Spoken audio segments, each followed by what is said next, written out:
I predicted Kelly Oubre to go for 27 in this game. I was like, you know what? He had a bad game last game. He was 2 for 12, whatever it was. It was a terrible Kelly Oubre game. Last game he was so bad in the first quarter. Nick Nurse took him out of the game and put Ricky Council in the game in the first quarter. So I said, Kelly he ain't having 2 of those games in a row. And he came out here and just attacked and attacked and attacked. The thing that stands out and the thing that's a really good sign for Kelly Oubre is the 3-point shooting in this game, because he started the season super hot from 3, right? And we were like, all these people said Kelly Oubre can't shoot. They don't know what the hell they're talking about. And then he cooled off as the season went on and looked more like a 30% 3-point shooter. So people have been saying, we've been saying, it'd be nice for Kelly to get his 3-point shot back a little bit. And he did that in this game. He was 6 for 11 from 3. He had back-to-back-to-back threes in the first quarter. He had a damn heat check that he airballed, but we don't care because you just keep attacking Kelly Oubre. He's just such a tough player. He plays the game so hard. He puts his body on the line. I mean, he got body slammed in the first quarter. Well, he got his legs cut out from behind in the first quarter, landed on his hip, hit the floor so hard. I mean, Ben Simmons would have been out for his career if that happened to him, you know what I mean? Tobias Harris probably would have missed 30 games on that one, Now, Kelly Oubre, man, this guy just last week hit his face on the floor and came back in the game. Sat out one game, the next game with concussion symptoms, and said, you know what, I'm playing. I don't even care, bro. I'm playing the next game. Ain't no concussion protocol in Kelly Oubre's world. This game, he gets his leg taken out from behind on a dunk attempt, lands really hard. I mean, I thought he broke his wrist. We thought he was really hurt, man. He was laying on the floor for a minute. He's just a tough one, man. You gotta love it, and it's unbelievable, really, that a vet minimum player who was signed at the very end of the offseason, it wasn't even in the cards. It wasn't even in the plans. We don't know what the plan was. It was the weirdest, worst offseason I think I've ever seen. Daryl Morey had no plan whatsoever but to try to, write love letters to James Harden to pray for him to come back. Very last second, he signs Kelly Oubre, who almost didn't even get signed to an NBA team because of his efficiency numbers in Charlotte, which, again, is why you shouldn't look at efficiency numbers and draw conclusions on a player. So Nick Nurse out here, he's just getting so much out of Kelly Oubre. Kelly Oubre, is this a career year for Kelly Oubre?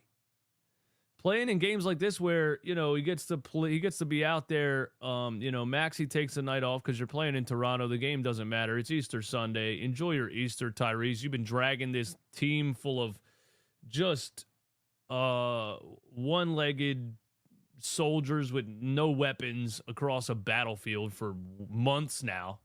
Enjoy your Easter. Take the game off. They listed him with a sore hip or whatever. And Kelly Oubre goes out there and is straight up the number one option.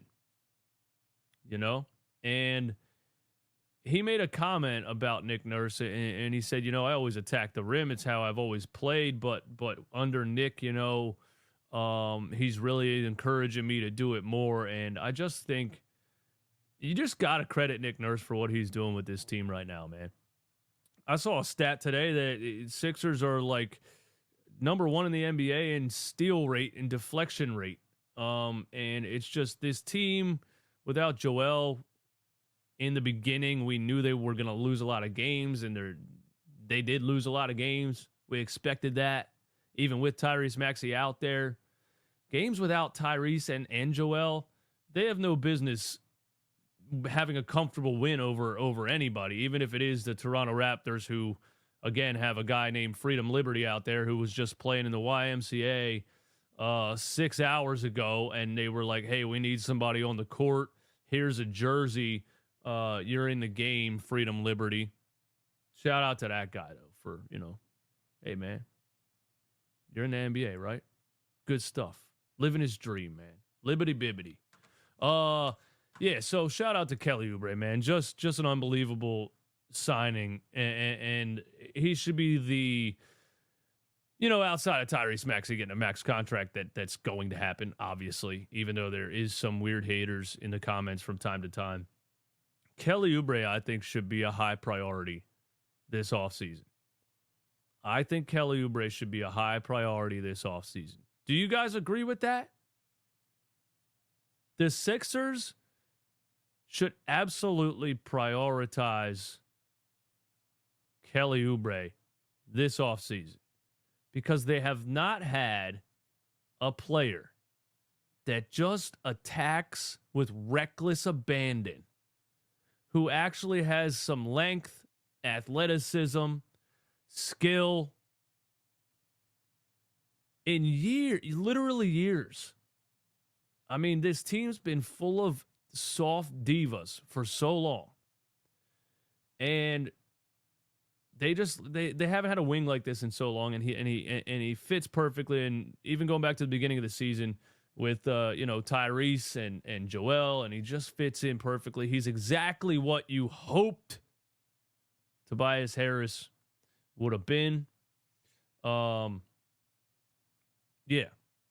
He's what you hoped Tobias Harris would have been, and he is that. I glanced at the chat, and it's distracting me because I think there's a troll in there. Do I have any mods in here? Get him out of here, man. Get him out of here! Hey, 312 sickos in here, man. Do me a favor for even being here on Easter Sunday.